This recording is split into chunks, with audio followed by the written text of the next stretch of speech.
Hi, you reached the voicemail of Kyle Dubas. Please leave a message. Hey, Kyle. Hutch here. Don't know what you thought about that game last night, but man, oh man, was I feeling good back in the net for the Toronto Maple Leafs. Doobie-doobie-doo, I knew you had faith in me. I told you I could do it, Hutch. You might as well just give Freddie a rest. I'm ready to go for Saturday night against the Habs. Just keep rolling with me, Kyle. I am ready to go. I'm fresh. I'm ready. Let's just keep rolling with Hutch.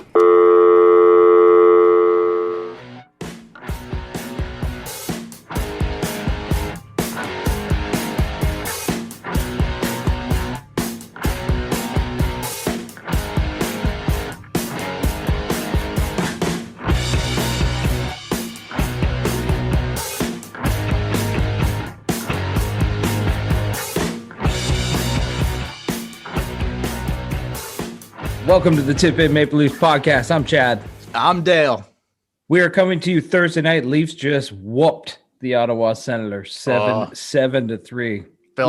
Little revenge for Monday night.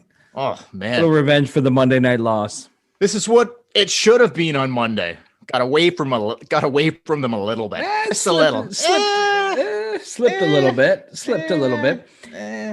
Yeah, Monday. I mean, let's just start right there. Let's go back to Monday night. We're gonna go over this week of Ottawa. Yeah. So Monday night game starts. Everything is smooth sailing, man. Everything is just how I imagined it. To say the least, I would say. That's cutting it short. Boom, boom, boom, boom, boom. 5-1. Just come on. I mean, they were out at the end of the first. I think they were out shooting them 13-3. Ottawa had no place being in that game. Toronto was all over them. Pumping it in left and right. Got a 5-1 lead. Jumbo Joe's back. Everything's looking good. And then in the last minute of the second period, Ottawa scores a shorthanded goal, makes it 5-2. Yeah. Thornton's in. Everything's looking good. 5-1. And then, and all of a sudden, here we go. The wheels just start falling off. The 18-wheeler heading for the cliff. Man. Yeah, basically going into the third period, I don't know about you, but I had an uneasy feeling about the third period. I didn't feel that bad about it, man. 5-2, I'm thinking, okay, like we're playing Ottawa here. They should still be able to lock this down. Right. Like, but did you not? You're gonna blow. Okay, no, I didn't feel that way, Chad, because honestly, I'm like, this Leafs team is different, man. They're not going to blow a 5-1 lead. There's no way. Maybe Ottawa scores 3, whatever. The Leafs score another one, 6-3, whatever. But I did not. There was no part of me that thought they're coming back to win this game. You thought it would be like tonight. Ottawa scores, makes it 6-3. Toronto buries another one, 7-3. Game over. Something like that. I didn't see them blowing a 5-1 lead. I just did not see it happening. Five unanswered goals. Yeah, dude. 5-2, 5-3, 5-4, 5-5, 6-5, game over. Nothing from the Leafs. Yeah, and they had their chances. The Leafs had the chances to bury that. They had it in overtime to bury it. They had chances in the third to put it away. I'm sure you've seen the clip where Riley ends up not hitting the wide open Austin Matthews. Yeah, Matthews is like right. Honestly, I didn't see it. I did not see that as I was watching it. I had to see it after the fact. Yeah, I didn't notice during the game. Neither did I. But when I saw it back, I'm like, oh man, he's right at like the Justin Hall goal last night. But even more wide open. Wednesday night, whenever you're listening to this. But yeah, even more wide open. Yeah, he would have buried that. Like, I guess Riley didn't see him, or he just thought Riley was so in tight. He just thought like, okay, I'm going to shoot it. And then they come right back down in a breakaway and bury it. Yeah, and even before that, Marner in tight did like 1,000 moves in front of the goalie and just could not put the puck in the net. Yeah. You're right. Yeah, that was the play actually that led to the breakaway goal. But you're right. So it's not like okay, but the fact that the game even got there in the first place. Exactly. Like it shouldn't have been in overtime. No, it shouldn't have been. But like, yeah, the Leafs had they let it slip, but they had their chances in overtime and they couldn't do it. And then comes down and buries it and it's over 6-5. I don't even want to say look, because they won last night and I'm happy about the win tonight. I don't want to go hard on that game, but like, man, I was not happy at the end of the night on Monday night. I was like, what? This is not good. Ottawa, the way that they let them come back, there were so many like flashbacks. I'm like, oh man, not this again. Please. I thought we were done with this. I thought we were done with this shit. And that's exactly how and that's why I felt uneasy in the third period. I just felt like they were getting sloppy, and this is what the Leafs do. They blow leads. Now, did I think they were going to blow a 5-1 lead and lose the game? No, but I was like, you're going to let Ottawa back into this game. And Austin Matthews said that too. He said it was so easy out there in the first two periods. Ottawa was taking nothing away. They were giving you all the ice you wanted, all the time and space you wanted, that it was really hard for them in the third to buckle down. It's really hard not to think points when the game's going like that, but all of a sudden Ottawa turned on the Jets, started checking, started skating, started playing. Yeah, they came hard. They came hard, and Toronto wasn't ready. Toronto wasn't ready for a load like that to be shot at them. No, they were not ready for a huge load like that. No, but I don't know what happened there. I'm not sure what happened. Like, I'm hoping it was a one-off, because they come back and win the next two games, and we'll get into them real soon. I'm hoping that's just okay. Like, whatever, it happened, and that's it. Just let's not do that again. One-off. Yeah. If that's what it is, just a one-off, like those things are going to happen. Okay, fine. They didn't follow it up with another loss. They didn't give Ottawa any more points after that, but they should have came away with all 6 points here. They ended up taking 5 of 6. So whatever. But, it's not, to me, it's not like, the problem was that they blew a 5-1 lead. It wasn't a 3-2 game and then Ottawa tied it late and they scored in overtime. It wasn't tight at all. 5-1 should have been fucking lights out. Good night. It's over. Yeah. The whole problem was and it was Ottawa. And it was Ottawa. It's the last place team in the league against the first place team in the league. Yeah, you have a 4-goal lead. If this happens, if they're playing Montreal and they have a 5-1 lead and Montreal works their way back, you could almost justify it that the Leafs fell asleep and Montreal's a really good team. But because it was Ottawa, it stung so fucking bad for Leaf fans. Like, Leaf fans got a little out of control on the internet and shit, like fire Keefe trade. Yeah, like the crazy fan base, right? Like I was a little out to lunch. Yeah, like I posted some stuff on our social media and like, yeah, you called it a shit show, which it was a shit show. It was a shit show, but you weren't like, Keefe needs to go. No, of course not, man. I just was like, it reminded me of past days where like we've seen this before, and I was like, no, please, no. Like I thought we were done with this shit. That was my whole deal. I'm like, please, I thought we were over this. I thought we were done with this. But is it going to happen? I guess it is. I guess it's going to happen. Like, old habits die hard, man. Fair enough. But a blip on the radar, hopefully, and nothing more. So they bounce back with 2 straight wins after that. Like I said, they take 5 or 6 points. Anything else about the Monday night shit show that you want to go? Or you just want to go to the other games? No, we'll just go to the other games. I will say this, though, man. I said this on a podcast before after the Leafs played Vancouver. I said if Vancouver worked like Ottawa worked, they would not be in the rut that they're in this season. Yeah, I agree with you 100% on that. So Ottawa doesn't cheat you. Even tonight, they still like they were down 5. They were down 5-1 again. They were down, and they kept on clawing. They kept on fighting. You're 100% right. Like going back, they kept coming back on the Monday night game. Tonight, they ended up losing, what was it, 7-3. And they had like 40 shots on net, the Sens I'm talking about. Yep. And they hit literally 4 posts, crossbar, couple posts. Yep. Could have been different. But like to what you're saying, DJ Smith has this team. They didn't just roll over and be like, "Hey, let's pack this puppy in." No, and that's what Vancouver's doing. Vancouver looks like a team that's just as soon as a couple goals get scored, they're checked out. But not last night. They smoked the Calgary Flames. So yeah, no, but I mean during that. I know that was my point. This team doesn't have a ton of talent. Like it's got some good players. They work hard, and I don't think Toronto was ready for it on Monday night. Like just to wrap up Monday night, they were not ready. When the third period started and Ottawa didn't die, Yeah. Ottawa didn't wave the white flag and call mercy, the Leafs were kind of like, well, what the fuck? You're supposed to just give up. Game's over. I guess. They didn't keep coming, unfortunately. The Leafs didn't. Ottawa kept coming hard. Oh, Ottawa came hard. But let's move on. Let's move on to Wednesday. So like put that puppy to bed. But before we do that, I could bring this up later or I could bring it up now. What do you want? This is I'll just bring it up now because it's in regards to that game and the previous week before that game.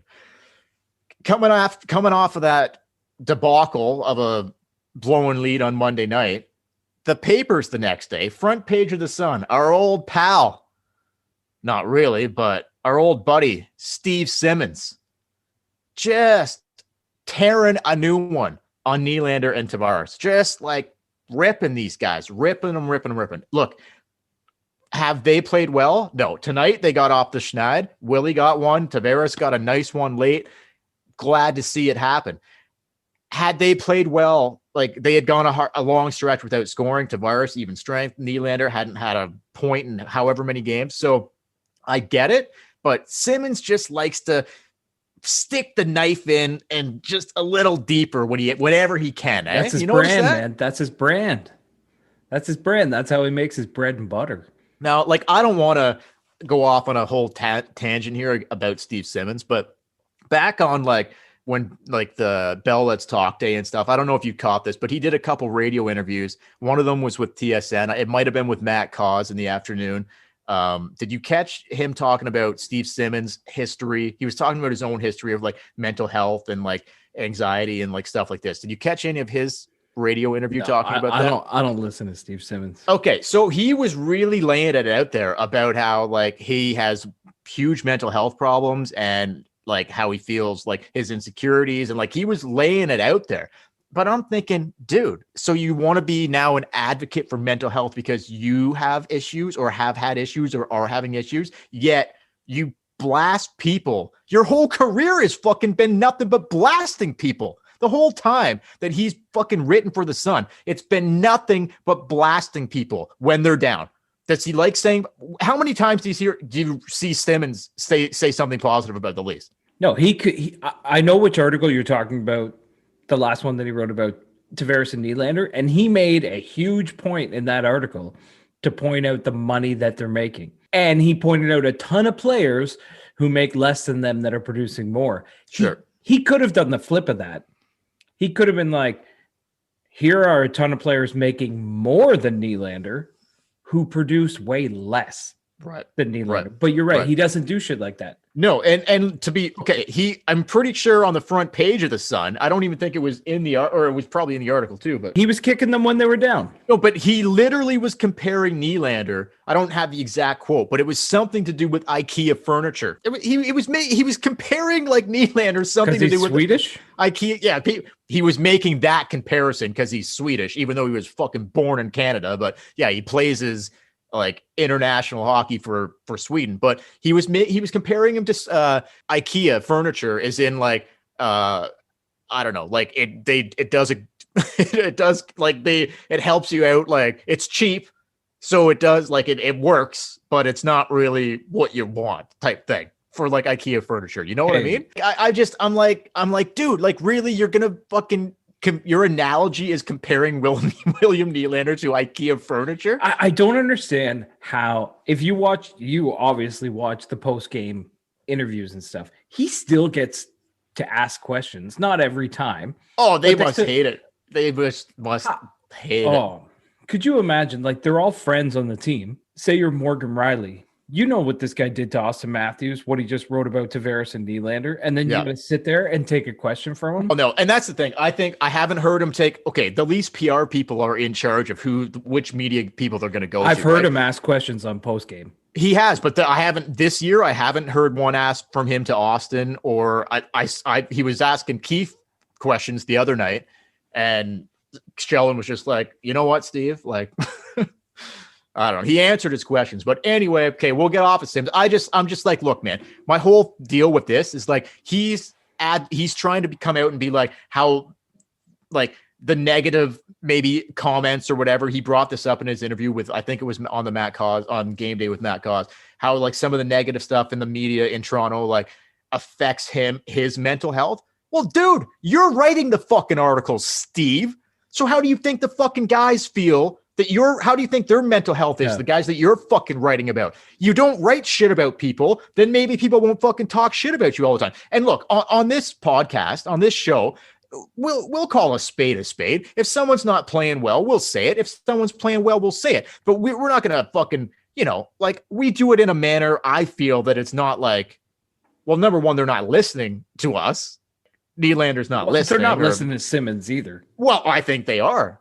They're probably reading it, but you're getting wind of that. Of course you are. Like you're getting wind of that for sure. But you know what I mean? Like we've taken digs at guys, but I never. But Tavares, like when we take digs, if we say Tavares and Nylander have been in a rut and they haven't really shown up and they haven't played well lately, which is true, they would agree with that. But we're not saying Nylander's like IKEA furniture. We're not doing that kind of shit. No, and what we're also not doing is coming out and saying, oh, like my mental health struggles when people attack me online, but yet his whole fucking MO, he's made a career out of doing just that to other people. That's why he fucking pisses me off. Sorry, not a fan. Anyway, let's move on from Steve Simmons. Let's go to last night's game, Wednesday night. Wednesday night, kind of a boring game. Did you not think they were going to come out with a little more like after that debacle on Monday? You didn't think, no? Dude, the Senators kind of controlled the first period. I'm like, what is going on here? I said this before the game started. I said, everyone's thinking the Leafs are going to come out and win like they did tonight, 7-3 and score a bunch of goals. I'm like, this team is going to come out and they're going to be so defensive minded that they're barely going to get a shot on goal. That's what I said. I just knew that after the game, they watched the video, they talked to the coaches, and it's like, you got to protect the puck. You got to stay in your own end. You could tell that's all they were thinking about. Oh, man. No long stretch passes, no fancy plays, just protect the puck, protect the puck, protect the puck. And then eventually, as the game went on, it did open up. A little bit. And I think if there had been a fourth period, the game would have ended with the Leafs winning like 5-1. But it just took them so long to like shake the Monday night loss. Could have went either way. I think the Leafs got better as the game went on. Did not love the start, but you're right. More defensive minded. That's how I saw it too. Exactly how I saw it. And, it was not pretty. It was kind of a snooze And Freddie fest. was a lot better. Freddie was a lot better. Sure. For sure. I think Freddie had an off night Monday night. He came back and was regular Freddie on Wednesday, but just the regular flash that you get from this team wasn't really there. Yeah, no, you're right. You're right. Mustache was still there. Well, we're going to get into that. I mean, my God, this is taking on a life of its own. But okay, so what else can we say about Wednesday? They squeaked out an ugly 2-1 win, but hey, at least they bounced back. They didn't let it slip again, and they beat the Sens 2-1. And there wasn't a lot in that game that I really they did just enough. They did just enough to calm the fan base down. That's right. Just get the 2-1 win and then go to Thursday night. And then Thursday night. If they would have lost 2-1 on Wednesday. Oh man. Nope, they got the win. They played defensive. Yeah. Freddie played good. So Leaf fans could breathe again because the sky was falling after Monday night. Big time. Anything else about Wednesday? Or you want to go straight to tonight? No, let's go to tonight. It was a banger. It was a banger tonight. Here we go tonight. Yeah. This was like one of those nights where you get to do everything. So right off the top, I'm going to lead us in and then you take it from here. Okay. All right. First things first, after the 2-1 ugly win on Wednesday night, Sheldon Keefe does not say who's playing net in the second half of the back-to-back. He does not disclose the information. He pulls the old Mike Babcock routine. Even though we all knew that Michael Hutchinson was going to start tonight. This comes out at like after 5:00, 2 hours to game time. We're going with Hutch. We're going with Hutch. So lo and behold, here we go. The Messiah has risen. Hutchinson is back. My God. Let's just go through this for a sec. We traded Hutch away, and then we signed him on October 30th of 2020 basically as our fourth string because we had Aaron Dell, Jack Campbell. This would have been Aaron Dell's start and, here tonight. Yeah, and Freddie. And we were like, Dell will be the third string. And if anything happens to him, then God forbid Hutch will come and play. We were doing pregame preseason podcast being like, there's no way Hutchinson. We're like, if Hutchinson gets in, we're in big trouble. Yeah, because we thought every goalie would be dead. They're fourth stringer, man. So Nick Robertson gets hurt. They have to put somebody on waivers. Dell goes on waivers. He gets claimed. All right, we still got Campbell and Freddie. Campbell pulls the groin. We believe he pulled the groin. We don't know. We know. Okay, we have the inside. We have the inside. He pulled the groin. We have the Campbell inside pulled the groin. tips here on the tip-in. All of a sudden, Hutch is back up. And you're like, all right, well, maybe Freddie can get through the next stretch of games till Campbell's ready. Yeah. No. Hutch made it all the way to a back-to-back without Campbell ready. Yeah. And there was nowhere to go. Freddie had played 10 straight since Campbell's gone out. Yeah. It was a back-to-back. The world turned and Hutch went in net. He was back, man. He made his way back into the Leaf net. And look, let's just right now give a little. Want to do a little golf clap for Hutch because he pulled it out, man. How many? No, in all seriousness, I caught his post-game interview. Good for him, man. Good for him. I love Hutch. He's a great guy. Like his he's a nice guy. Upbeat. He's I don't like him as he's not as nice. He's not as nice as Jack Campbell. Jack Campbell seems like a legit. They're all nice dudes, whatever. But look, he just makes me nervous when he's in net. Oh, well, the first goal he let in, it was 2-0, and then he lets in like a shorts, like he's catches with his right, but he lets in like a short sider, which was a stinker. The first goal was not good at all. And I'm like, okay. Let's just calm this down here. I texted my brother. I'm like, dude, they just need to keep scoring. Like, just keep putting it in the net and everything will be all right. And they did. But honestly, I thought Hutch played well. Joking aside, I thought Hutch played well. But another thing came down just before game time as well. Ooh, day-to-day, Zach Hyman. Yeah, they say lower body. Yeah. Well, he took a shot. He took a shot off the foot last night. I don't know if you caught that. In the Wednesday night game, he was blocking a shot off the foot. Well, it looked like the foot, but after I watched it back, it kind of looked like it went higher up the leg. Looked a little higher. Looked like the puck hit him a little higher up. Like he stayed on the ice, though. He did not. He kept the shift going. Do you think it was more in the space between the ball sack and the legs? Well, listen, I'll let you in on a little. I got a little insider tip for you here.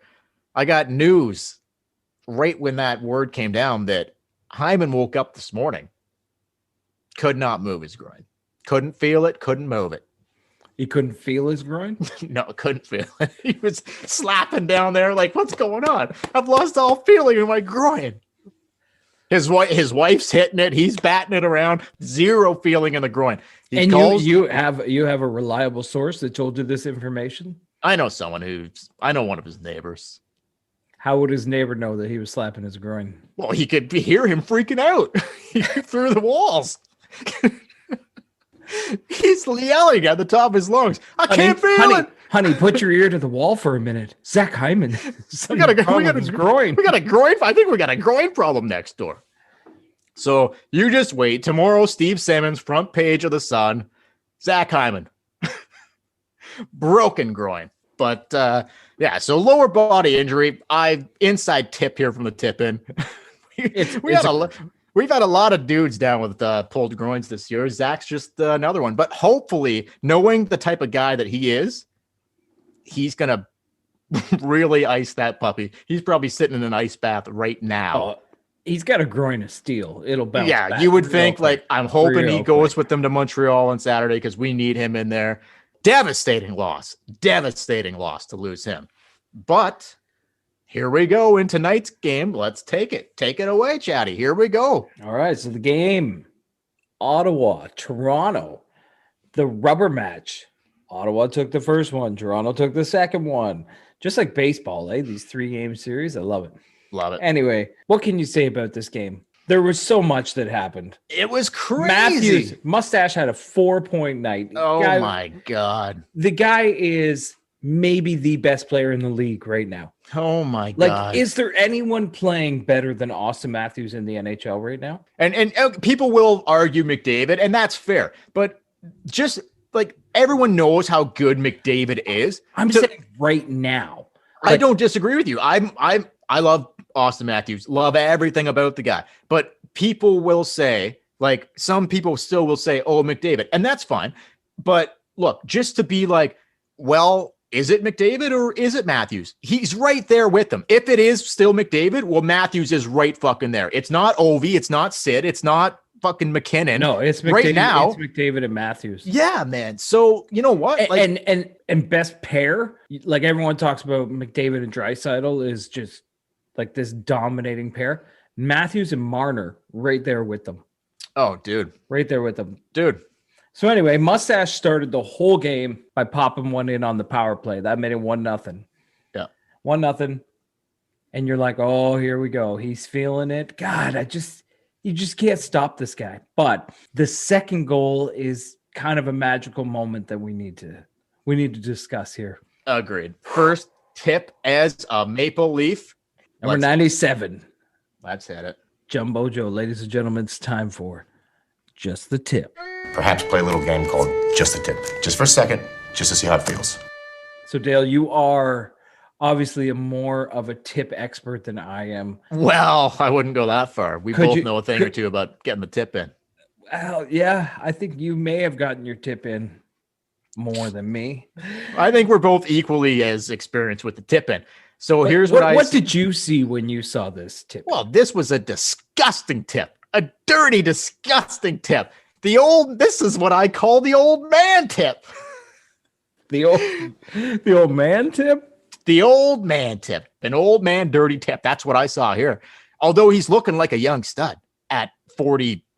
How old is he? 41? 41. Looking like a young stud. 3-point game tonight. But the goal comes from who had the hot shot from the point? Muzzin. Oh, even better. One from one beard to another. Yep. Boom, boom. But this was an old dirty tip. Like it wasn't hard. It was like an 80s tip. Yeah, this was like Yeah. It was like an old school tip. He wasn't really in tip. You don't see tips like that. Listen, he wasn't in front of the net for this tip. He was around the hash marks, but he got his stick on it and he tipped it in. Old man tip. Most importantly, Joe Thornton gets his first tip in as a Toronto Maple Leaf. I loved it. Congratulations. Loved every second of it. You're on the board, Jumbo. You're on the board, baby. Perhaps play a little game called Just a Tip. Just for a second, just to see how it feels.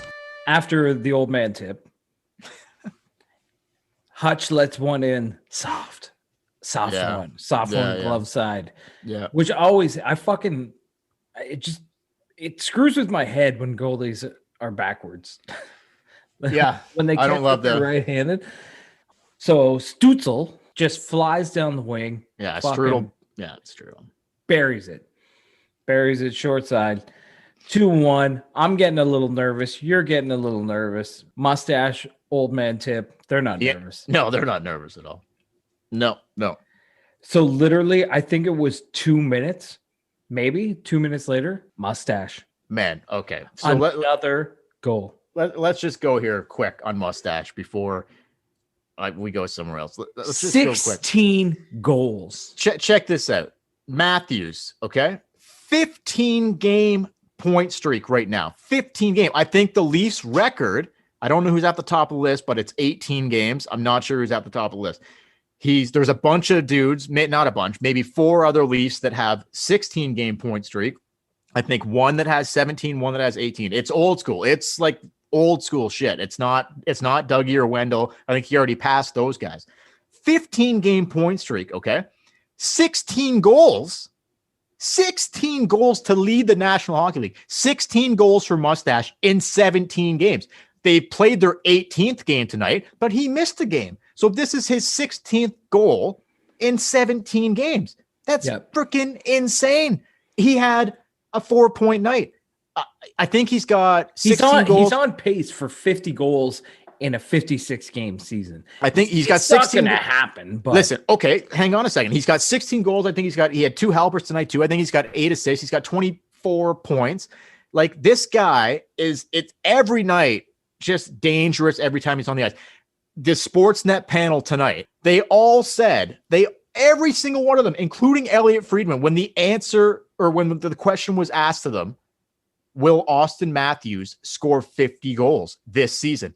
All 3 of them, did you not see this? All 3 of the panel members, including Elliot Friedman, said, yes, he will. no, he won't. Did you not see that? No, I watched the TSN broadcast. Dude. I watched the Sens on TSN. I didn't think we could get that in our region, but I didn't think so either. So I turned it to Sportsnet to see if it was on, and they were doing the Leaf broadcast, and TSN was doing the Ottawa broadcast. But anyway, I just ended up leaving it on TSN for the game. So I did not see that, and I don't think it can happen. Dude, it's David Amber, Anthony Stewart, and Elliot Friedman. Elliot Friedman, all 3 of them, not one of them disagreed. All 3 of them were like, do you think Austin Matthews? I don't know if it was Ken or Will. There's a big I don't know if the difference question between was Ken Will or Will. Or Ken. Can I'm he pretty score sure- 50 in 56 games? Of course he can. He's the best goal scorer in the league. No, I think the question. No. I think the question was, how do you know? I think the question was, he's almost got 20 right now. Dude, that would be like him going at like almost an 80 goal pace. Why not? Look at the division. Look at the division. Okay. Look at the division. But who's the last guy to score that many goals in the NHL? Dude, you score. Timu? If he scores 50 goals in 56 games, we're talking about a new king of the North here. Like, this guy, come on. Like, that would be insane. There's got to be a cold. Listen, there's got to be a cold streak at some point, and that maybe not though. Maybe not. Maybe he just was like, no, not this year, not this time. He's like, I'm going to own this shit. We can get into this on Saturday too. I was talking with my brother during the game about how, like, I believe Austin Matthews is in the works of we'll see if he's got 3 years left. We'll see if he signs another deal after that. The greatest Maple Leaf of all time. Without a doubt. He's the best Leaf I've ever seen in my lifetime. I talk about it. Me and my wife watch the games together all the time. We talk about that all the time. Every time he scores, we're like, will he be the greatest Maple Leaf of all time? And I say the same thing as you. Not if he leaves at the end of 5 years. No. He's got to play his career here. Yeah. And if he wins a cup here and plays his career here, there will be they'll just get rid of Legends Row and they'll have Moustache Row outside the building. And it'll be Austin Matthews at 20 years old, at 25 years old, at 30 years old, at 35 years old. Even if he decides to leave, that doesn't mean that he's not the greatest Leaf. Like, he might be the greatest Leaf that's ever played for the Toronto Maple Leafs. Yeah, he is definitely the best player I have seen. But if he stays, in my lifetime. if he stays, we're talking about he's going to knock down record after record after. He's going to it's going to be insane. Daryl Sittler, Rick Vive, Matt Sundin, Doug Gilmour. You guys don't stand a chance against this guy. No, it's not even close. Look at the progress. Okay, his first 3 years on entry level, and then last year he was on pace to beat Rick Vive's 54 goal. He was going to do it last year. His first year of the big con. That he would have done. He would have done it. He was on pace to do that last year. His first year of the big contract. This is the second season of the big contract. Look what he's doing. He's got 3 more seasons left, but look at what this guy is doing. Yeah, he's worth every penny. Dude, total domination. I've been watching the Leafs. I know you have for a long time. I have never seen anything like this in my life.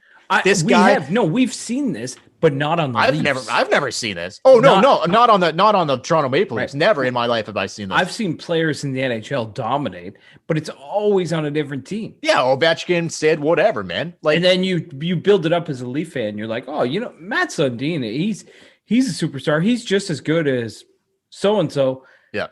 This is legit. Yeah. No. Yeah. It's like, he's a superstar. He is like I said, right now, next to Connor McDavid. And in my mind, he's ahead of Connor McDavid as the best player in the NHL. Dude, like, we're talking, the 200-foot game. He's stripping. He's winning. So big this year too. He'll go to the corner. He'll go anywhere to get the puck. He's winning puck battles all over the place. He's going to the net. He's doing whatever. He's doing everything. There's nothing the guy's not doing. I have not one criticism, not one negative thing to say about Austin Matthews. The guy is unfreaking believable. Where would the Leafs be without Austin Matthews? Think and tell me he's not fucking going to be nominated for the Hart Trophy. Where would this team be without him? He's putting in 2 a night. But anyway, look, we'll be talking about this guy a lot more as the season progresses. So anyway, look, they win. They end up winning 7-3. Every time the Leafs win by 4 or more, or there's a big hit. Before we do getting filled, let's take a break. We'll come back. We'll do getting filled, and then we'll wrap up this podcast and get ready for Saturday night. Getting filled is next. Hey everyone, Dale here, and you're listening to the Tip In Maple Leafs podcast, where Overdrive meets Saturday Night Live meets your favorite porn site and so much more. Everything Maple Leafs, raw and unfiltered, only on the Tip In Maple Leafs podcast. Be sure to check our website, tipinsportsmedia.com. All right, we're back. Let's do it. Ladies and gentlemen, it's time for Getting Filled. Guys, we all know how to play hockey. Just play it smart. That's right. You're not scared. Stick 'em. Fuck 'em. Christ, pop on. Get our show. Let's go. Come on. Come on. Let's go now. We need this win, you know. We got a lot of losses. Yeah, we got a lot of losses. Let's start making up for it. Start winning. That's what we're here for, guys, to win. So anytime the Leafs just thrust four or more, win by 4 or more, or there's a big hit that could change the game, or a big fight that could change the game. We're not going to see a lot of that without Simmons in the lineup, but getting filled.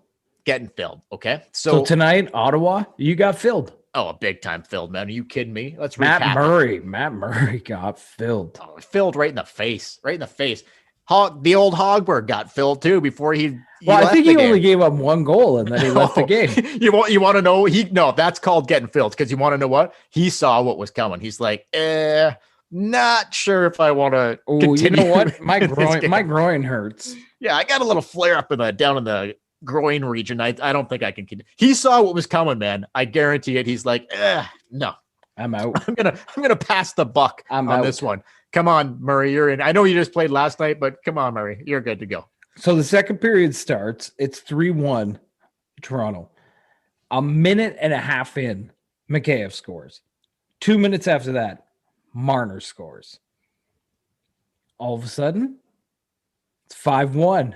Oh, yeah. And for Monday night, all Leaf Nation was just man. Holy fuck. It's deja vu all over. Was not loving that 5-1 score at all. Connor Brown scores. Oh my God. It's 5-2. No, this can't be happening again. But the Leafs were like, no, you're getting filled tonight. Yeah, we're filled. William Nylander gets off the schneid, scores on the power play. 6-2. Third period, Ottawa got another one, 6-3, but then John Tavares got off the schneid. A bullet from the point, right through. That puppy had eyes. 7-3, getting filled. So just to recap, they filled it all night long. The Leafs just filled the Sens all night long. Austin Matthews, 2 goals, 2 helpers. Joe Thornton, a goal, 2 helpers. Mitch Marner, a goal, 3 helpers. Mikheyev, a goal. Nylander off the schneid. Tavares off the schneid. I mean, can you ask for anything more? Everybody got in. Riley was in on it too. He's been struggling a bit too. Hutch got to win. Look at we're talking this is nothing but positives here. Nothing but positives. They filled them in. They filled the Sens in left and right, and I love it when the Sens get filled. Love it. So they get 5 or 6 points. We got the Habs coming. Toronto going to Montreal. Yep. It's so hard to tell with no fans in the stands. Yeah, I know. Other than the jerseys and the logo. Other than the colors of they're wearing the blues or the whites. Yeah. But no idea what's going on. So they're going to Montreal. A couple quick things before we go. So we'll be back Saturday, but quickly. He just came back, Thornton, on Monday, and he played back to back Wednesday and Thursday. They sat Bogosian. Well, this was, I think, Bogosian's first time that they sat. No injury. They just sat him to But give. they said at the and, start of the year they were going to do this shit. well, what are we talking about here? What, sitting Bogosian? No, just in general, when you're sitting guys for like the long term, better of the team. What are we talking about here? Well, we're talking about load management. That's right. We are. See, now we're just getting a little taste. We're just getting our lips wet on the first dose, the first taste of load management. There's going to be many more load management to come. Trust me. But you know it's true. You know it's true. So they're managing the loads. Well, I thought Thornton maybe let's not rush him back in like on a back-to-back, but they did, and he played incredible. He chipped in like with a goal and 2 helpers. If he hadn't been hurt, he probably doesn't play tonight.